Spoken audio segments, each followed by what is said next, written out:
Peut-il y avoir une fête qui corresponde mieux, mes chers amis, à ces cérémonies auxquelles nous allons assister dans quelques instants?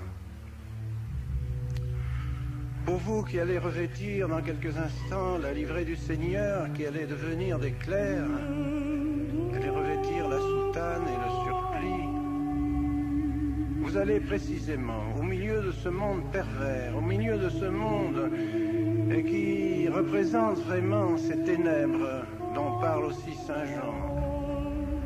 Et lux in tenebris lucet, et tenebraeam non comprehenderunt. La lumière s'est levée dans les ténèbres, et les ténèbres ne l'ont pas comprise. Eh bien, vous aussi, qui allez revêtir la soutane aujourd'hui, vous vous levez dans un monde de ténèbres, et vous allez porter la lumière au monde. Quelle magnifique vocation est la vôtre!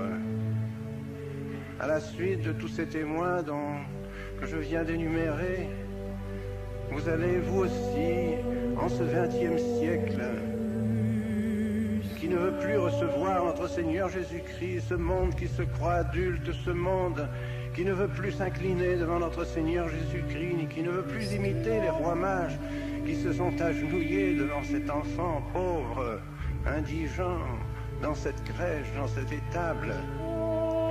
Eh bien, vous allez être les témoins de notre Seigneur Jésus-Christ. Et devant ce monde rationaliste, devant ce monde pervers, qui se croit plus que Dieu, qui se déifie lui-même, vous allez leur apprendre qu'il faut s'incliner devant Dieu, qu'il faut adorer notre Seigneur Jésus-Christ, et l'adorer particulièrement dans la Sainte Eucharistie.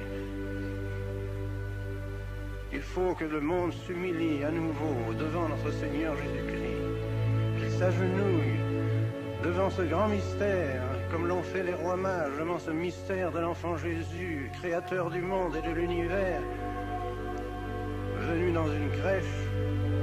Il faut aussi que ce monde d'aujourd'hui s'agenouille devant l'Eucharistie et reconnaisse la divinité de notre Seigneur Jésus-Christ et sa présence dans la Sainte Eucharistie, la présence de son Esprit Saint.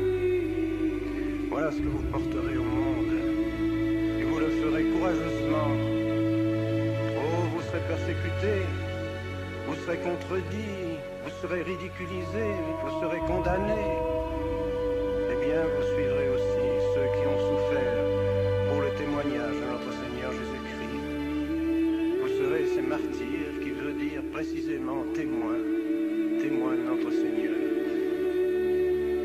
Et toutes les cérémonies qui dans quelques instants vont se dérouler sous nos yeux, toutes les paroles de ce pontifical, ces paroles dont on ne connaît même plus bientôt l'origine tellement elles sont lointaines et vraiment expriment toute la foi de l'Église, de toujours.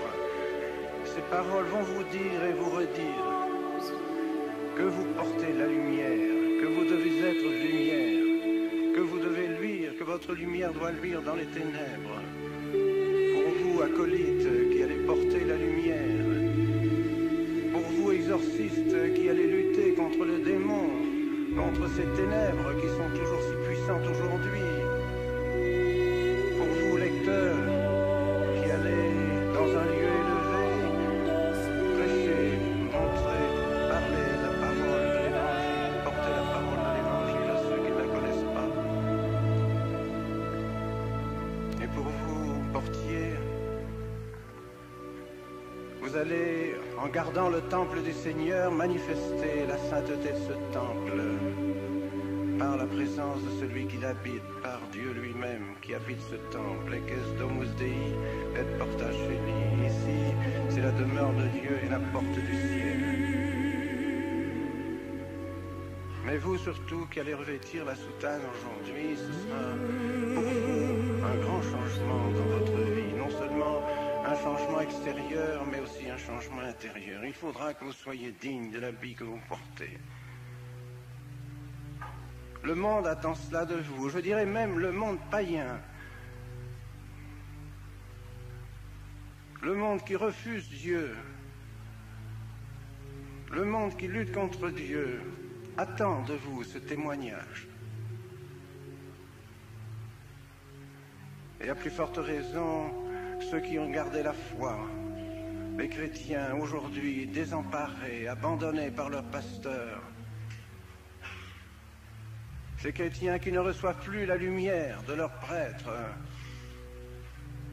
car leurs prêtres ne leur apprennent plus la divinité de notre Seigneur Jésus-Christ, ne leur apprennent plus à s'agenouiller profondément pour adorer notre Seigneur dans la Sainte Eucharistie. Pauvres fidèles, abandonnés par des pasteurs indignes. Alors vous n'hésiterez pas à vous placer dans la succession des vrais pasteurs, de ceux qui ont toujours enseigné la divinité de notre Seigneur Jésus-Christ, de ceux qui ont toujours enseigné la nécessité du règne de notre Seigneur Jésus-Christ. Que votre règne arrive, que votre volonté soit faite sur la terre comme au ciel.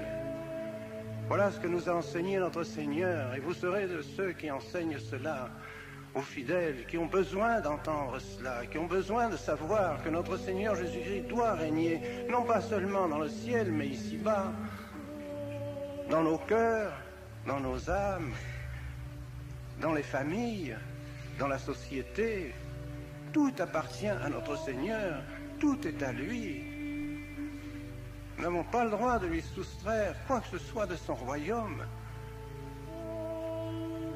Alors vous demanderez, nous demanderons tous ensemble aujourd'hui avec la très sainte Vierge Marie, où nous fêtons la purification, nous demanderons d'avoir cette foi profonde. Oh, imaginez combien la Vierge Marie devait croire en son divin Fils. Elle y a cru jusqu'au martyre, jusqu'à sa passion, car elle a eu aussi sa passion. Un glaive a transpercé son cœur. Eh bien, vous accompagnerez Marie jusque dans sa passion, et vous demanderez à la très sainte Vierge Marie de vous donner sa foi, que jamais votre foi ne défaille, que jamais vous ne soyez de ceux qui se compromettent avec le monde, de ceux qui ont peur de proclamer la divinité de notre Seigneur Jésus-Christ, de ceux qui hésitent devant la divinité de notre Seigneur Jésus-Christ et de toutes ses conséquences, les conséquences les plus ultimes de cette foi en notre Seigneur Jésus-Christ. Soyez fidèles, fidèles à la Vierge Marie, fidèles à vos engagements, fidèles à l'habit que vous allez recevoir aujourd'hui, fidèles à l'Église, fidèles à tous ceux qui vous ont précédés et qui ont donné leur vie et parfois leur sang pour attester de la divinité de notre Seigneur Jésus-Christ, au nom du Père et du Fils et du Saint-Esprit, ainsi soit-il.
todos sus cerros, y cuando los abro, perfecto distingo lo negro del blanco, y en el alto cielo su fondo estrellado, y en las multitudes el hombre que yo amo. Gracias a la vida que me ha dado tanto, me ha dado el oído en todo su ancho, graba noche y día, ríos y canarios, partidos, turbina, ladridos, chubascos y la voz tan tierna de mi bien amado.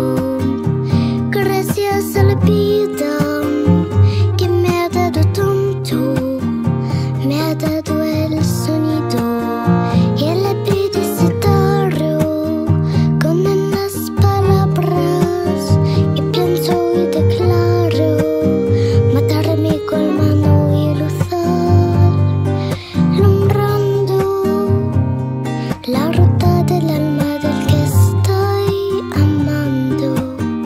Gracias a la vida que me ha dado tanto, me ha dado la marcha de mis pies cansados, con ellas anduve ciudades y charcos, playa y desiertos, montañas y llanos, y la casa tuya, tu calle y tu patio.